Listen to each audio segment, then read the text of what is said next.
কাজটা শুরু করার ক্ষেত্রে যে বাধাটার মধ্যে পড়বেন, আমাকে একজন সিনিয়র একজন আঙ্কেল আমাকে বলতেছে যে বাবা তুমি অনার্স মাস্টার্স কমপ্লিট করে ব্যাংকের চাকরি ছেড়ে এখন আসছো তুমি বিমাতে কাজ করতে, তোমার ফ্যামিলির সাথে তো এটা যায় না, তো তুমি এটাতে আসলা কেন?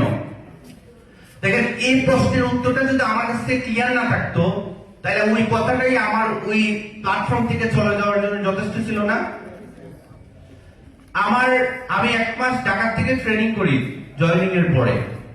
তখন আমার সাথে ট্রেনিং এ ছিলেন ডক্টর নুরুল ইসলাম স্যার। উনি একজন এফএ ছিলেন, আমি একজন এফএ।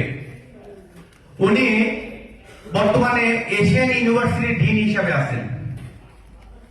তো এই মানুষটাও এখানে কাজ করতেছেন। কেন করতেছেন? ওনাকে আমাদের এক ভাই কেউ না কেউ প্রশ্ন করেছিলেন যে স্যার আপনি তো অনেক মানুষ করছেন, সুশিক্ষায় শিক্ষিত করছেন, স্যার কয়জনকে আপনি কর্মসংস্থান দিতে পারছেন?